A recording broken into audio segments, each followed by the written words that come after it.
और वो तो सुप्रीम कोर्ट की देन थी, इसलिए वो मंदिर बनेगा। बनना तो वही है, लेकिन ये नहीं बनने देंगे उसको, क्योंकि ये जानते हैं कि अगर मंदिर बन गया तो फिर हम वोट किसके नाम पे मांगेंगे।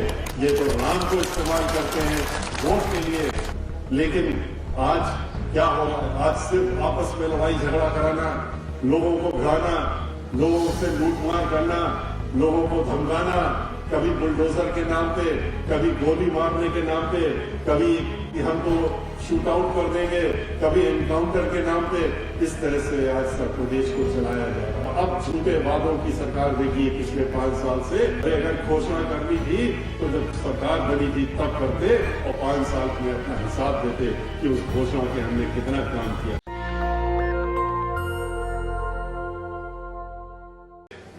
भारतीय जनता पार्टी की सरकार आई, ये तो समाजवादी पार्टी के साथ मिलकर के ही दंगे फसाद कराते हैं। आप भी देखते हैं कि ऐसे अल्फाज बोलेंगे जिससे कि फिर समाजवादी पार्टी वाले उसका उल्टा अल्फाज बोले और उसके बाद आपस में लड़ाई झगड़ा कराने का काम करें, भाईचारा खत्म कराने का काम करें। ये वोट के लिए कुछ भी कर सकते हैं और ये वही कर रहे हैं। वोट की राजनीति के लिए ये लोगों को आपस में लड़ा करके और सिर्फ एक मुखौटा ओढ़ करके दिखा करके कि हम तो बड़े धर्माधिकारी हैं और वोट लेने की बात करते हैं। क्या किया इन्होंने धर्म के नाम पे? कौन सा धर्म का काम किया इन्होंने? अयोध्या का मंदिर आज 2.5 साल हो रहे हैं सर्वोच्च न्यायालय के निर्णय को आए हुए और आज उसकी नींव भी नहीं बन पाई है। तो जबकि लाखों करोड़ रुपया इकट्ठा किया इन्होंने राम मंदिर के नाम पे, और वो तो सुप्रीम कोर्ट की देन थी, इसलिए वो मंदिर बनेगा। बनना तो वही है, लेकिन ये नहीं बनने देंगे उसको, क्योंकि ये जानते हैं कि अगर मंदिर बन गया तो फिर हम वोट किसके नाम पे मांगेंगे। ये तो राम को इस्तेमाल करते हैं वोट के लिए। ये भगवान को भी वोट की वस्तु बना देते हैं। ये घूम करके राम का नाम लेकर के आपसे वोट मांगने का काम करते हैं। इन्होंने चाहे अयोध्या हो, चाहे वृंदावन हो, चाहे मथुरा हो और चाहे वाराणसी हो, इन्होंने कहीं पर भी कोई काम नहीं किया। अयोध्या में भी जो काम हुए थे वो बहन मायावती जी के कार्यकाल में हुए थे। अगर वहां 14 कोसी परिक्रमा का पूरा विकास हुआ था, सीवेज ट्रीटमेंट प्लांट लगा था, वहां पर सरयू नदी का तट ठीक किया गया था, वहां पर बाकी बिजली घर दे करके विकास करने का काम किया गया था, तो वो सिर्फ और सिर्फ बहुजन समाज पार्टी की सरकार में हुआ था। इन्होंने तो खाली रुपया इकट्ठा किया और वहां पर लगाने का कोई काम नहीं किया। ये तो अयोध्या जब हम 23 जुलाई को गए थे तब वहीं पर जाके हमने खुलासा किया था। लेकिन आज क्या हो रहा है? आज सिर्फ आपस में लड़ाई झगड़ा कराना, लोगों को भिड़ाना, लोगों से लूटमार करना, लोगों को धमकाना, कभी बुलडोजर के नाम पे, कभी गोली मारने के नाम पे, कभी हमको शूट आउट कर देंगे, कभी एनकाउंटर के नाम पे, इस तरह से आज तक प्रदेश को चलाया जा रहा है। इसी के ठीक विपरीत बहन मायावती जी ने प्रदेश को जब चलाया था तो उन्होंने कानून द्वारा कानून का राज स्थापित करके चलाने का काम किया था। इसलिए भाइयों, आपसे ज्यादा कुछ न कहते हुए, आप लोग समझदार हैं, आप लोगों ने हर तरह की सरकार देखी है। आपने पहले की 5 साल की सरकार देखी जहां पर बहन मायावती जी की सरकार थी, उसके बाद लूटमार डकैती वाली सरकार देखी, समाजवादी पार्टी की सरकार देखी और अब झूठे वादों की सरकार देखी पिछले 5 साल से, जो खाली झूठ पे अपनी सरकार चलाने का काम करते हैं। रोज आएंगे, पत्थर लगाएंगे, चुनाव जब आ गया तब हजारों करोड़ रुपए की योजनाएं की घोषणा करते हैं। अरे अगर घोषणा करनी थी तो जब सरकार बनी थी तब करते और 5 साल में अपना हिसाब देते कि उस घोषणा के हमने कितना काम किया। ये न करके आप जो है घोषणाएं करते हैं कब? जब चुनाव एक समय आ जाता है।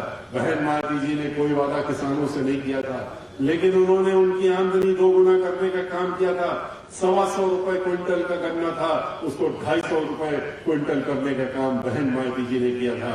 इन्होंने 35 रुपए बढ़ाने का काम किया, 10 रुपए पहले बढ़ाए और 25 रुपए अभी चुनाव के दौरान में बढ़ाने का काम किया। ये सिर्फ धोखा देते हैं नौकरी के नाम पे, हर चीज के नाम पे। और अगर झूठ बोलने का कोई कंपटीशन होता, झूठ बोलने का अगर कोई विश्व में भी कंपटीशन हो जाए, आपस में कोई प्रतियोगिता हो जाए, तो उसमें भारतीय जनता पार्टी के लोग नंबर 1 पर आएंगे, क्योंकि वो उनसे अच्छा झूठ कोई बोल नहीं सकता। आपके बीच में अभी फिर आएंगे, फिर से झूठ बोलेंगे, माफी मांगेंगे, तरह तरह की बातें करेंगे, कहेंगे एक बार फिर वोट दे दो, हम आपका मान सम्मान रखेंगे। क्या मान सम्मान रखा है? 100 एनकाउंटर कर दिए, क्या यही मान सम्मान रखा है? 500 से ज्यादा लोगों को हत्या करा दी, क्या यही मान सम्मान रखा है? बहन मायावती जी ने जब कहा था कि हम भाईचारा बनाएंगे और हम सबको मान सम्मान देंगे, चाहे उसमें ब्राह्मण समाज के लोग हों या अन्य समाज के लोग हों, तो उन्होंने अपना वादा भी पूरा किया था। अगर उन्होंने 45 ब्राह्मण समाज के एमएलए दिए थे तो 15 कैबिनेट मंत्री भी बनाए थे। उन्होंने अगर महाधिवक्ता, अतिरिक्त महाधिवक्ता बनाया था ब्राह्मण समाज का, तो उन्होंने 5000 सरकारी वकील भी ब्राह्मण समाज के बना करके और उच्च न्यायालय से लेकर नीचे की अदालतों तक में देने का काम किया था। 1 दर्जन एमएलसी ब्राह्मण समाज के बनाए थे उन्होंने। राज्यसभा में 1 दर्जन, आधा दर्जन लोगों को भेजने का काम किया था। 18 वर्ष से राज्यसभा में हमको उन्होंने भेज के रखा हुआ है। इसके पहले उत्तर प्रदेश का महाधिवक्ता बनाया था और राज्यसभा में अपनी पार्टी का लीडर हमको बना के ब्राह्मण समाज के एक व्यक्ति होने के नाते भी उन्होंने वहां पर ब्राह्मण समाज को सम्मान देने के उद्देश्य से उन्होंने करने का काम किया। लोकसभा में भी लीडर ब्राह्मण समाज का बनाया। खाली ब्राह्मण समाज के बारे में नहीं किया उन्होंने किसी भी समाज को ले लीजिए, अल्पसंख्यक समाज ले लीजिए, मुस्लिम समाज ले लीजिए, उन्होंने उसी प्रकार से वहां पर भी देने का काम किया था, उसी प्रकार से मंत्रालय देने का काम किया और सम्मान देने का काम किया था। पिछड़ा वर्ग को ले लीजिए तो उन्होंने कोई हाथ पीछे नहीं खींचा था, उनको भी बढ़ चढ़ करके देने का काम किया था। खाली दलित समाज के साथ में नहीं किया था, उन्होंने हर समाज के साथ में किया। दलितों के साथ में तो जो किया था क्या ही था, बाकी के साथ में भी किया। समाजवादी पार्टी की तरह नहीं कि दलित समाज के लोगों से कहते हैं आज तो हमको वोट दे दो, हम हमारे साथ में आ जाओ। क्या वो भूल जाएंगे किसने लोकसभा में संविधान का संशोधन बिल फाड़ा था? कौन भूलेगा इसको? किसने कौन इनकी जो जिस तरीके से पूरे उत्तर प्रदेश में, चाहे वो भारतीय जनता पार्टी हो और चाहे समाजवादी पार्टी हो, उन्होंने किस तरह से उत्पीड़न मचाया हुआ है हर समाज का। उसमें दलित समाज को भी उन्होंने, अगर ब्राह्मण समाज के साथ में उन्होंने किया तो दलित समाज को भी उन्होंने पीछे नहीं छोड़ा है और अन्य समाज को भी उन्होंने डराने धमकाने का। आज जिस तरह से इतनी ठंड पड़ रही है, मौसम इतना खराब है, इसके बाद भी आप लोग यहाँ इतनी बड़ी संख्या में इतनी देर से बैठे हुए हैं और जिस तरह से अभी हम देख करके आ रहे हैं, अलीगढ़ में लाखों की संख्या में लोगों को वहां पर कल पानी बरसा था, उसके बाद भी आज वहां जिस तरह से लोग इकट्ठा थे।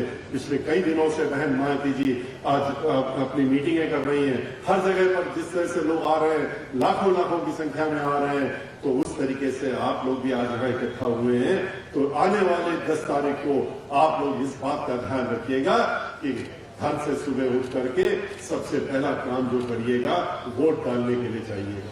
नेशनल दस्तक की आपसे गुजारिश है कि अगर इसको बचाना चाहते हैं तो नेशनल दस्तक को सब्सक्राइब करने के लिए रेड कलर के सब्सक्राइब बटन को दबाएं, फिर बेल आइकन की घंटी दबाएं। नेशनल दस्तक को बचाने के लिए बहुत जरूरी है कि हर खबर को शेयर करें, लाइक करें, कमेंट जरूर करें।